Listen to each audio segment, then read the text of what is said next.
You have so much potential, my friend. But if you're like most people, you cannot always live up to it. Up until now. Because there is only one opponent you have to overcome yourself. And there is a force in you that is trying to hold you back. It is called the resistance. And the resistance is part of the human condition itself. We all experience it collectively. So, what sets the difference between being an amateur and being a professional is the skill to overcome this resistance. So in this video, we'll explore how you can create a long-lasting change of your identity to switch from an amateur into the pro state and therefore create the life of your dreams.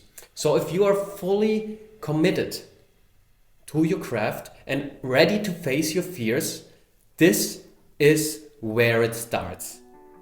Hello, I'm David and welcome to my YouTube channel. The fundamental difference between an amateur and the pro is how they relate to their craft. The professional approaches this work with seriousness, dedication and respect.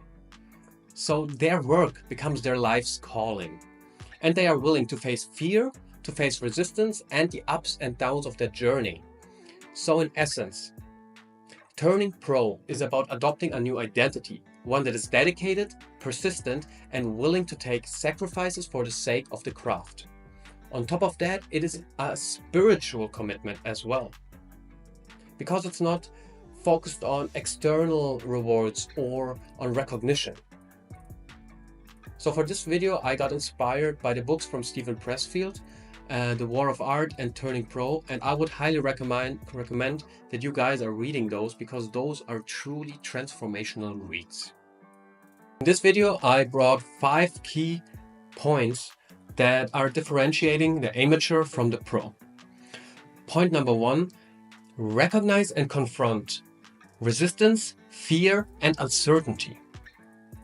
As mentioned in the beginning, resistance is part of the human condition. It's a force we experience collectively and that is trying to hold us back. It is trying to stop us from living up to our potential. It shows up in many ways. For example, fear, self-doubt, procrastination, perfectionism. So the first step is recognize that resistance exists. It's that voice in your head that says you're not good enough or you are too late, you should have started earlier, whatever. It's just a voice that tries to hold you back from your potential. And how you confront it is by showing up daily and create what you have to create, building your business, showing up for your family, doing the art you're supposed to do, doing the writing you're supposed to do, whatever it is.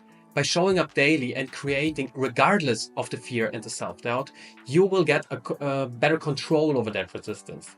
It will never go away completely, but as a professional, you will be able to handle it. So that's one big difference. The amateur gets stuck in the resistance. The professional has learned how to handle it. Let's talk about fear for a second, because the professional knows that they should be aware of the fear.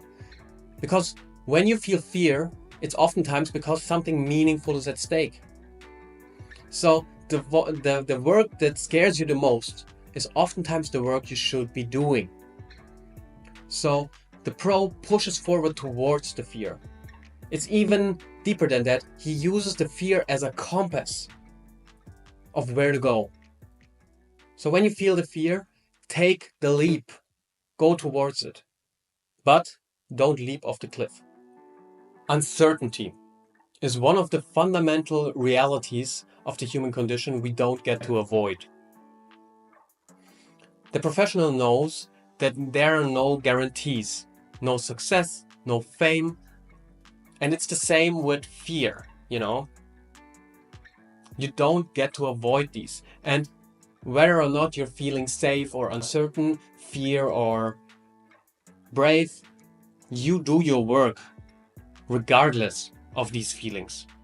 And you should be aware of distractions. Because as soon as you're on the path to live up to your potential, the universe will test you. And it has countless of ways to do that. All of a sudden, you meet that beautiful and nice boy or girl that you dreamt about. Or all of a sudden, for example, 6 cat babies appear just to distract you. So this is actually not AI. This is actually real. So that's why I wanted to film here, because this is the only time in my life when I will have 6 cat babies around. So distractions. I will continue this video with these 6 cat babies on me now, but trying to be not distracted. And the same goes for you. Try to keep the focus. So point number 2, commit to a professional identity with discipline and structure. So when you turn pro, you make a decision, you make an identity shift, which is defined by approaching your art with dedication and seriousness. So you are deciding, I am no longer dabbling, I am going to work. So how do you do it? You act as if. You live like a professional, you behave like a professional, you go to work like a professional. And then external success and the rewards and outcomes will come. So turning pro involves creating rituals and routines. Those routines that signalize your brain that it's time for work. For example, some artists have, or academics have, like a specific place where they learn or where they create, and where they signalize their mind it's time to work, and where they honor their craft. And Jesus, this is way too difficult. And having these rituals in place and these routines, it signalizes your brain that it's time to work, and it's helping you to overcome resistance. So treat it like your job. So even if a creative part of your work comes from a place of intuition, you need structure that it may flourish. So set deadlines to yourself. Have goals and a time and a time plan. Some kind of short-term goals that you impose yourself on. For example, I have this do like a one video a week, you know, and yeah, inspiration will come or it won't, but your work happens on a schedule no matter what. Okay, so the next point is let go of comfort. The pro often sacrifices his comfort, time, money, whatever it is, for the sake of the craft. He oftentimes is even sacrificing people who are not in alignment with his professional self. The professional is willing to endure discomfort for the sake of the craft. So discipline equals freedom. If you want to get creatively free and to really create without any boundary, you have to show up every day. This has been proven in countless examples, even with great artists. The times when they have been creating the most, were the times when they created their best pieces of art. So discipline equals freedom. Number 3, detach from ego and work for the craft with patience and perseverance. So detach yourself from the work. The pro understand that their work is not defining their self-worth. This detachment from ego allows the pro to work regardless of criticism, rejection, or any other negative stimuli he is experiencing or she is experiencing. As a pro, you must detach yourself and your ego from the work and your craft, because your value is not determined by external validation or the external perception of success or failure. You're doing the things for yourself and for the craft itself. So why should you detach from the ego? Because detaching from the ego helps you to stay persevere.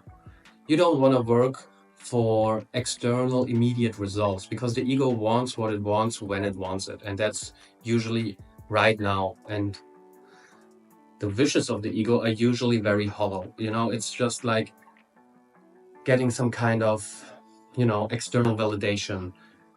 But yeah, you want to follow your heart's wishes and not your ego wishes, as they will collapse. The amateur may seek fame, rewards, or validation, but the pro works for the craft itself. It's about the love of the process and not just the outcome. Play the long game. The pro knows that he's in for the long haul. Success doesn't come overnight, so you must be willing to endure dry spells, periods of self-doubt, times where without any kind of recognition, But the pro keeps working like nothing is happening, and even when nothing is happening. Embrace the journey. The professional is not in for the final destination. He embraces the journey itself. And every day where he's showing up, he is forging his path and enjoys the creation of it. Point number 4, honor the divine and stay grounded in your purpose.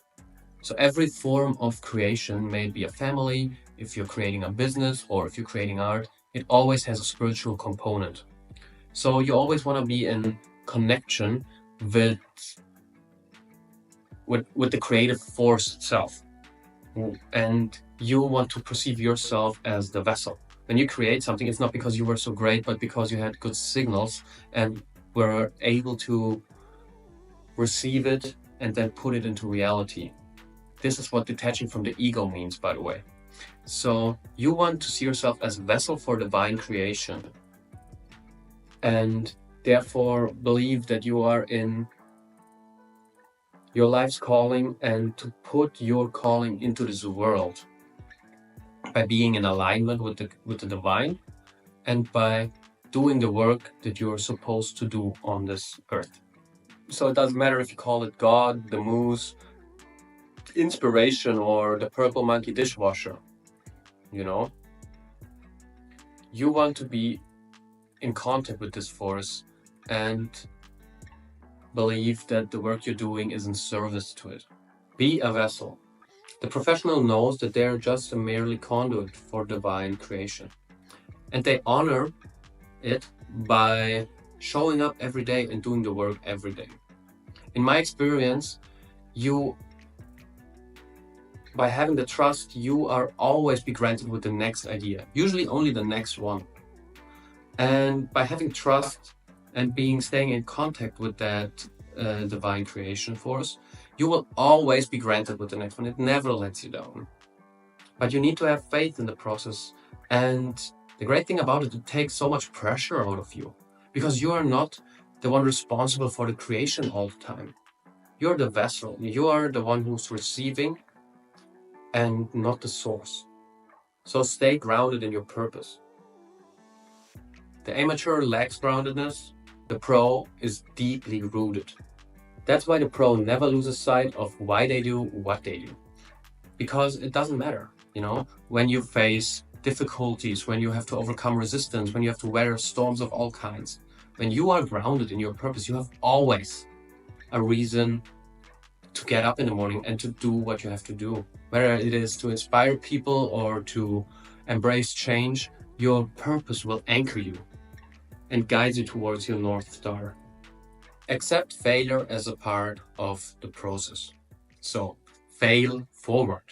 The pro understands that failure is a necessary part on the way to success. It's inevitable.